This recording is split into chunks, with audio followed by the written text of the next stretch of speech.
Uh, Capo. It's so easy for us to get lost, right?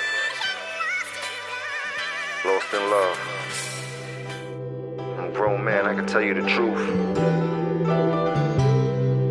Hey Peter, I almost fell myself. When it get cold, it get cold. Something like Canada. I guess you can feel me on that one, right? You know. So that first question is basically, what is your area of expertise, and how essentially with just a few sentences did you become successful? Because I know for no doubt, I have no doubt that every man in here is a successful person. Otherwise, you would not still be doing the things that you're doing.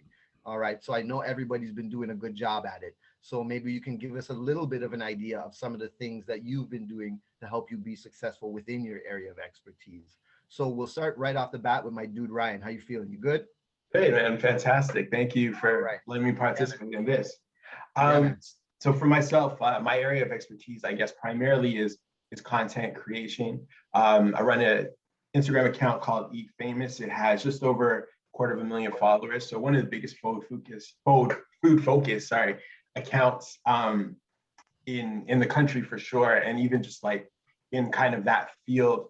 And aside from content creation, I guess my area of expertise is kind of acting like a bridge between corporations or restaurants, people that are very good at a very specific thing, who don't have an authentic or organic relationship with people like my followers.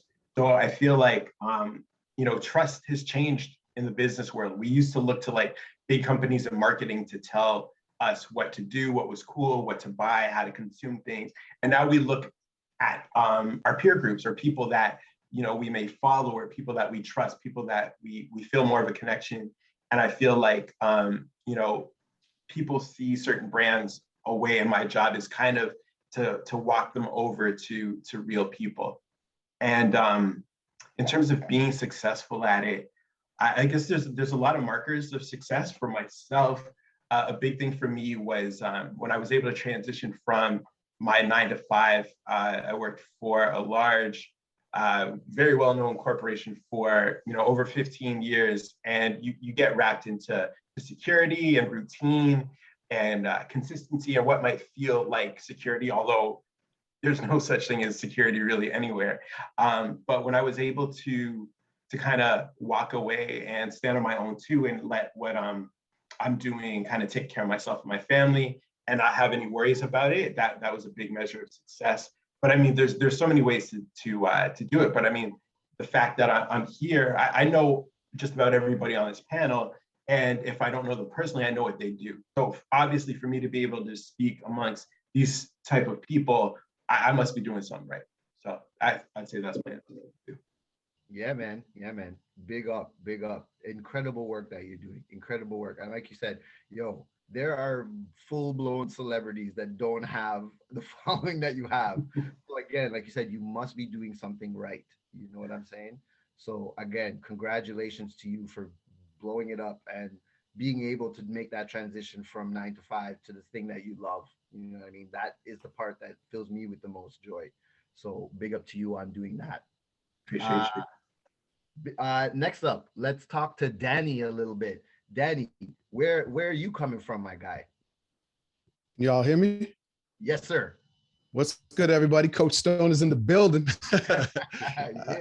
My name's Danny Stone. I go by Coach Stone, and so I focus a lot. I'm a mindset and speaking coach.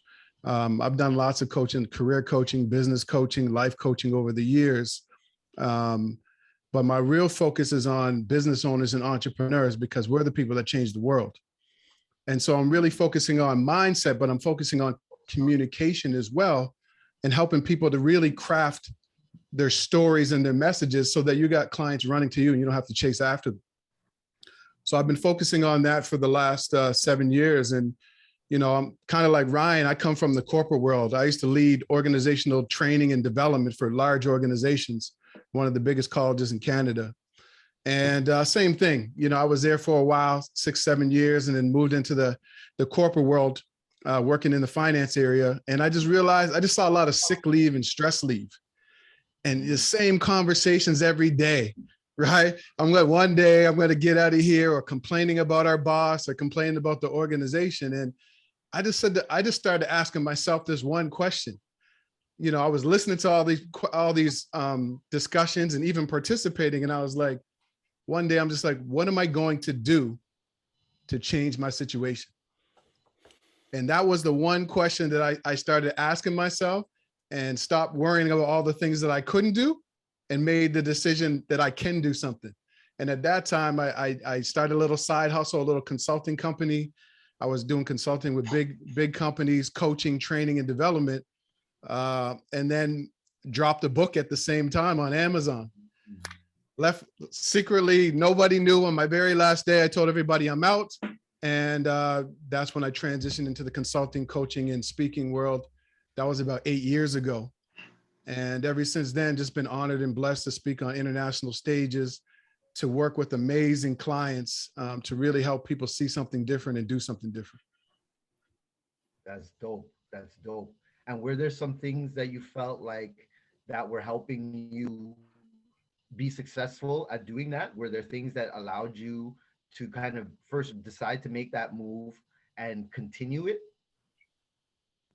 Yeah, I think one of the biggest, I'll get to that later, but I think one of the challenges that we have is we have to have everything laid out. And so what I realized is just get started. Mm-hmm. So I would just get started, right? And as I started, I got momentum. And I think that was the thing. I just didn't overthink things. I wanted to write a book. I'm not a writer. I was told I was a terrible writer. I wrote the book. The book reached readers in 9 countries, right?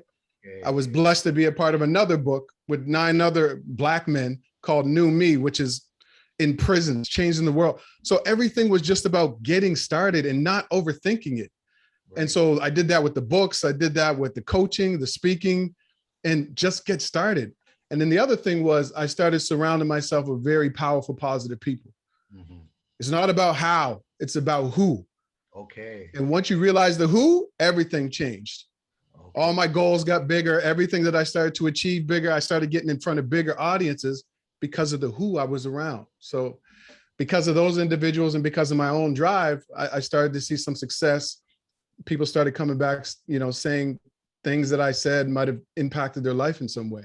And that's the true measure of success for me. How many lives can we impact? Amazing. That's it right there. I think that's something that each and every one of us could take away from tonight.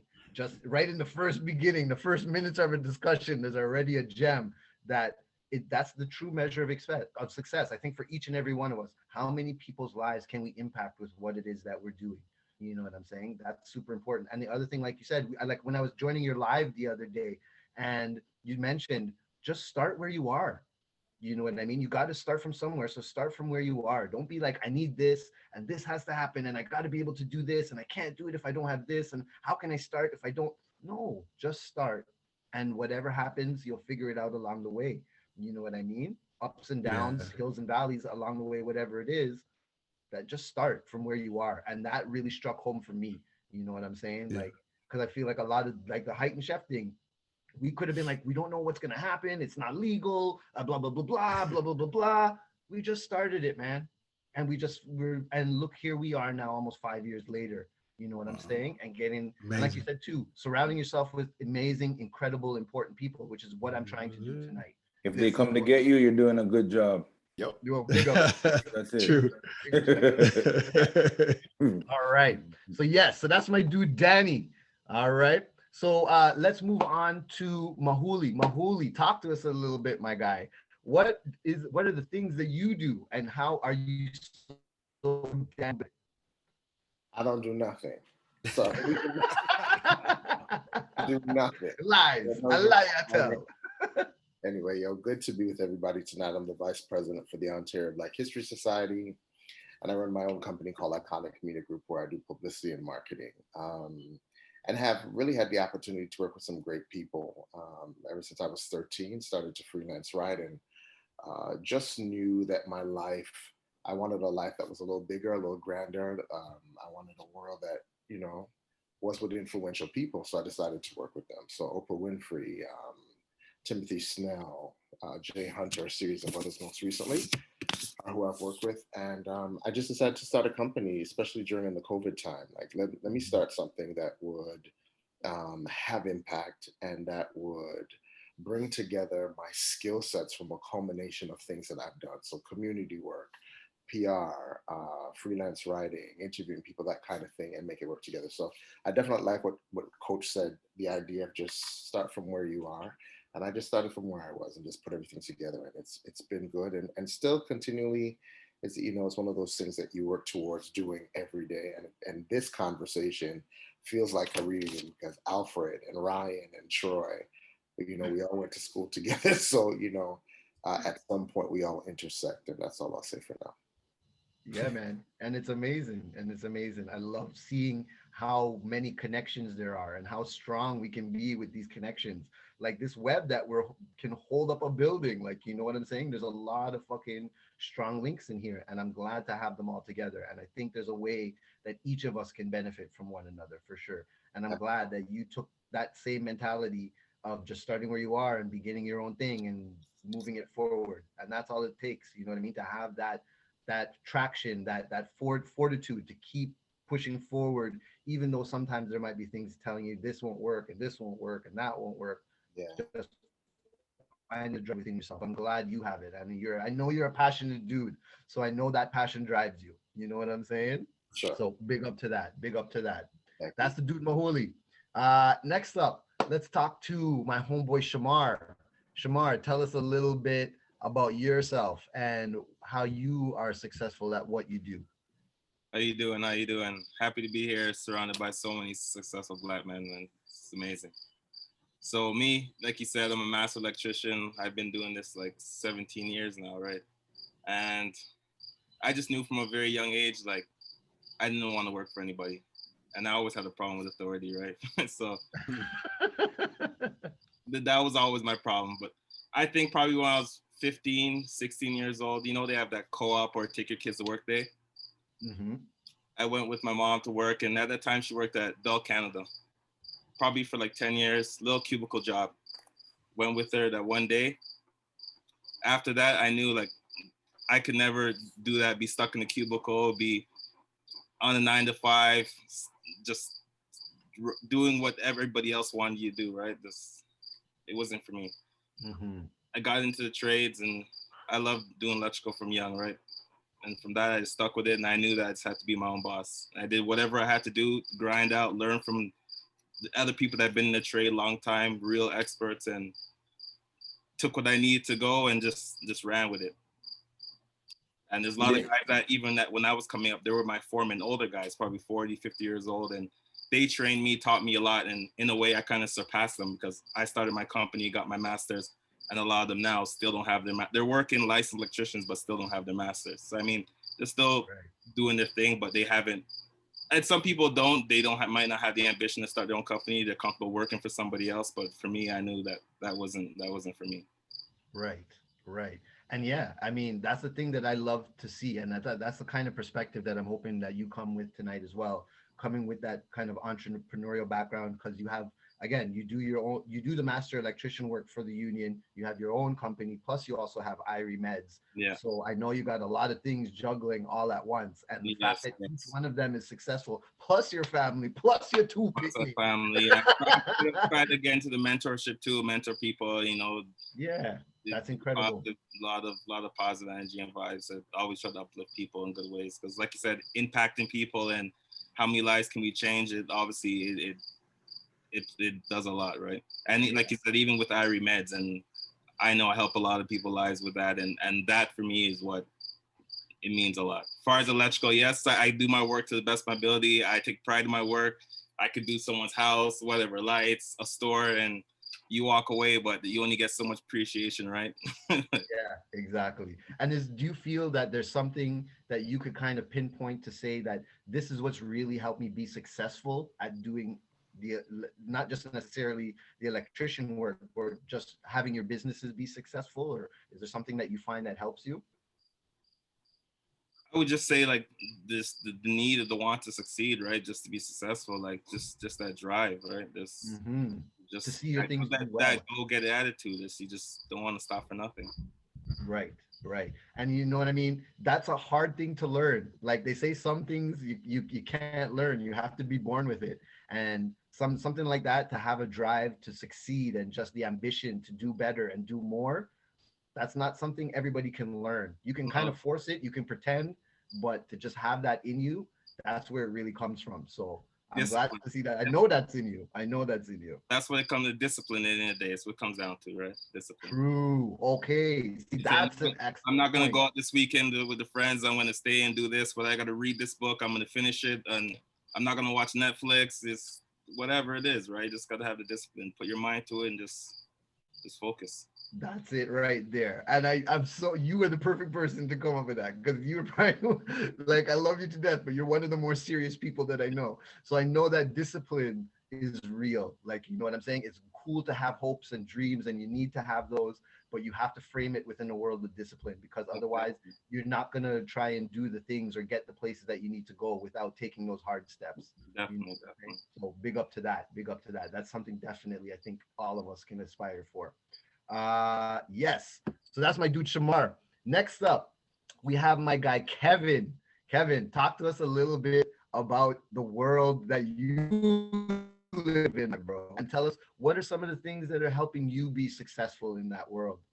Okay, well, people, everyone, good evening. I go by the name of Kevin Carrington. Some people know me as The Voice. I'm a CBC news reporter. You can catch me on CBC 99.1 FM in the mornings and lately in the afternoons too. Been doing double duties lately.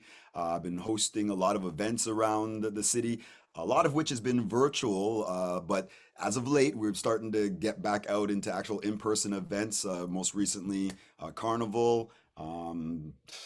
Last night I did pre-recorded a concert for the local calypso community, and so it's just been great to be doing things virtually and in person. And now that we've created this kind of virtual world, people want me in both places. So Kevin's kind of getting split apart.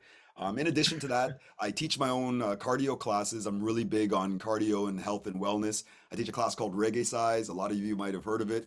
Don't overthink it. Just working out to reggae music, a little bit of soca music, just anything to get people going. I was blessed with being able to transition into doing that virtually. And it's been absolutely amazing. Just like when I made the decision to get into this, I was a little hesitant. And just like when I was ready to kind of say, you know what, I can do this virtually as well, which was something I was looking to do prior to the pandemic. So when the pandemic hit, I hit the ground running. And I just remember the second song into doing my first virtual class upstairs in my kitchen. And I was just like, I can't believe I wasn't going to do this. Here I was again saying to myself, I can't believe I wasn't going to do this. So yeah, I've been blessed with doing that. I've been going around to schools. I've been pretty much a virtual gym teacher for the Toronto District School Board, and in addition to that, it's helped transition me into doing a lot of speaking engagements and whatnot with the Toronto District School Board. I did a TED talk on anti-oppression and racism within the Toronto District School Board because they're looking to address a lot of those issues now. They're looking for content and people that look like us to, it doesn't matter what we're doing, just to be the people that are in front of these children and these students Yeah. and showing them that, Black people are doing positive things. We are the movers and shakers that are out there as well. But with all that being said, honestly, I've done a lot of things, but my biggest achievement is being a parent. I'm a proud parent of 4 children. My oldest is 23, just graduated from university. My youngest, he is 20 months. He just graduated too into pull-ups. So, got a broad spectrum, got 2 daughters in between. So a full house here in the Carrington household. Mhm. So hence why I got to retreat down to my basement here, to my lair. But this is where all the magic happens. And you know what? I got into Okay. broadcasting at a very young age. I mean, people just kind of kept telling me, you got a good voice, you got a good voice. And I was like, yeah, whatever, whatever. What does that have to do with cars and girls and, clubs and, you know what I mean? Boring. Yeah, but when I got to a point in my life where I said, you know what, I gotta, do something. What am I gonna do? I went back into the database. Everybody kept telling me to do this. So I did. I got my start at, the aforementioned CHRY. I leveraged that while I was working at the TTC. They were looking for somebody who was young Right. and, fashion forward and just, energetic. And I basically demanded the job. I said, listen, give me the job. I don't know what it entails, but give it and I will do it. And the rest is history, man. So, um, you know, fast forward to the pandemic now, I got hired by CBC a week into the job. They're like, go home. And I'm like, I don't want to go home. This is great. You know what I mean? Yeah, Yeah, but no, yeah. it sent me home. But then as things started to evolve and we started to figure things out, I've been just hard at work, man. Just absolutely hard at work. It was just really good to see that all the little seeds that I had sowed years ago are now paying off, because I got to a point in my life where a bunch of us got let go from City TV, and I was like, Mhm. what happened, man? But I just thought to Yeah. myself, I miss seeing you on TV, bro. how I did miss people seeing that don't have the talent that's in this live right now able to control my destiny and my career? And I said, nah. So I made sure I started putting in the work, and it's just all paid off, man. And so the best thing that I think I can do, the best way I could honor, the hard work and just the sacrifices that my parents made, was to give back and be a good parent and be just a good mentor to anybody that wants help with whatever it is they're doing. So anybody that's out there, whether they're on this live, whether they're seeing the live later, if you need a little kick in the butt, give me a shout, man. You can follow me at Kevin Carrington, the voice. Yes, yes, that's what's up, my bro. That's what's up. And from just hearing you talk about it, and I'm so glad to have everybody. I know it's not something that we often do. We don't often try and toot our own horns and promote ourselves and things, but I'm so glad to hear everybody bigging themselves up, because you have so many things to big yourselves up with. So it gets me excited. You know what I'm saying? And for you, Kev, I feel like from just hearing what you were saying, I feel like the source of your success was your faith, the faith in yourself. You know what I'm saying? That you knew that you could do these things. And Right. I feel that's something that a lot of people don't always have. They always have these doubts about what they can do and how they can do it, keep them from doing the things that they have the potential to do. And I feel like your faith in yourself, the fact that you knew that I can do these things and I can make these things happen, is what allowed you to be so successful as where you are. Like, just from you going in there and demanding the job, like, no man does that. Who does that? You know what I'm saying? You did. And it Let me and tell it you, let me tell you and it- the response from the boss at the time. She was a very old school boss, and when she was like, okay, I literally walked into her office, introduced myself, sold myself, and she said, okay, whatever. She called my boss, and she was like, literally, who the hell does this Kevin Carrington guy think he is? Young, cocky. You know what? I'm gonna show him. He can have the job.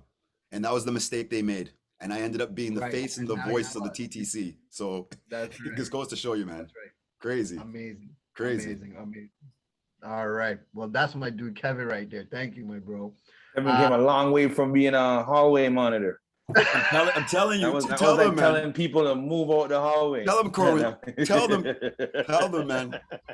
Tell them. But that's again part of the whole journey, man. Just, if I knew then what I knew now, because again, it was said in this room earlier about, I just didn't want to have a boss. I kind of knew that in the back of my head, but the narrative when I was growing up was, you know what?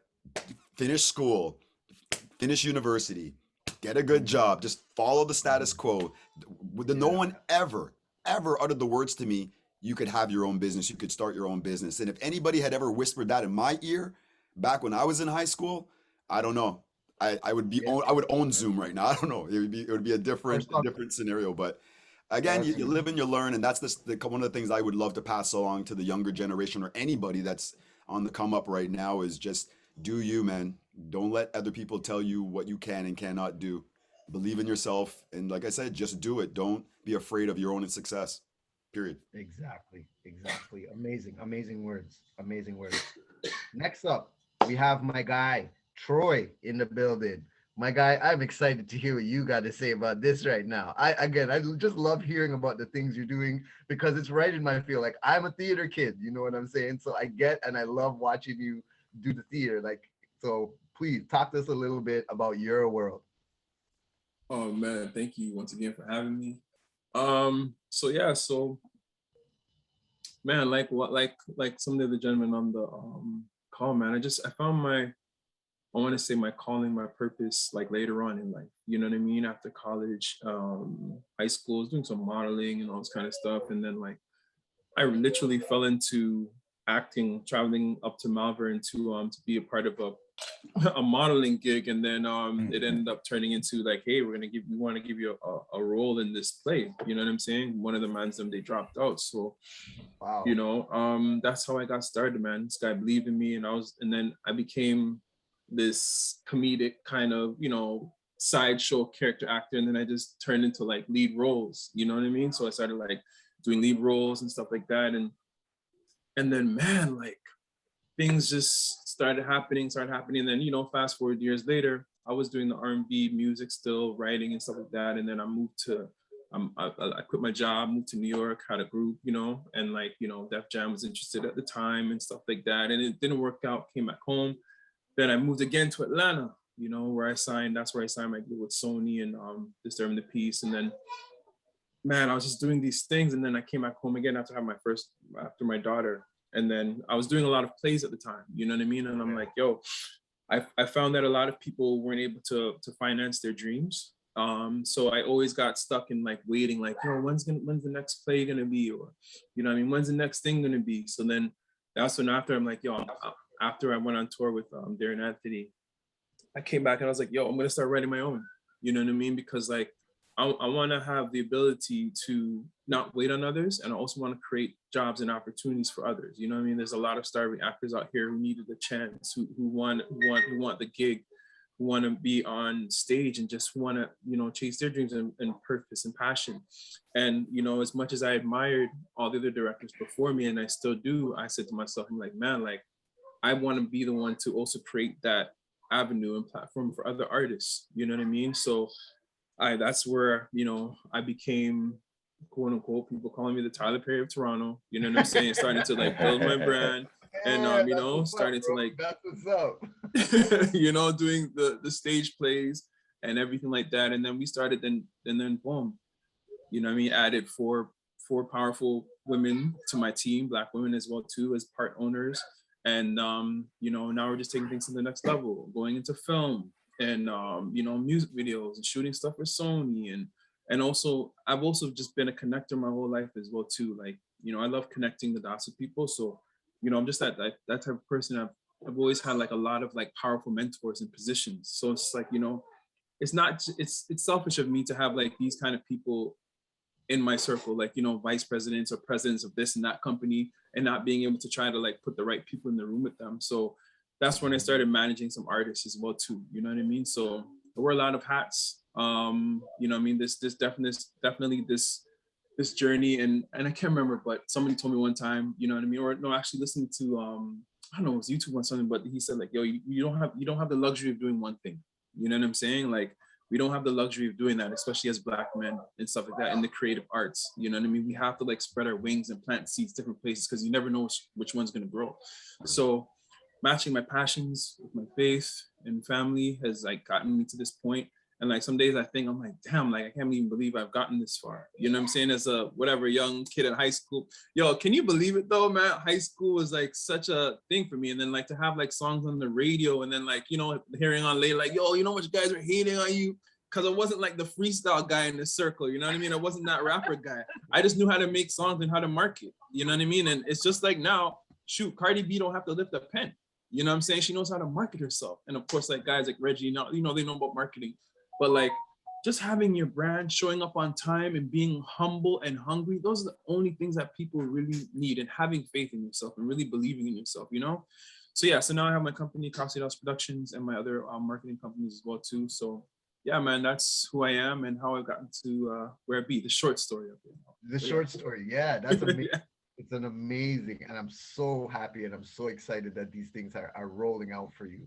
You know what I'm saying? And again, I think it's important for kind of the reason you were kind of the poster child for the reason why I kind of brought everybody together as well, just with your story, because again, I feel like this is kind of what we're trying to do. I see that a big thing for you is being able to help the rest of the community and help the people around you. And I feel like that kind of maybe drove you to do the things and reach as far as you did, you know what I'm saying? And that's incredible. But also I feel like it's also important as well for us, especially the people that are here with us right now, that I felt like everybody here is really successful in a field where people who look like us don't necessarily get that first impression for. You know what I'm saying?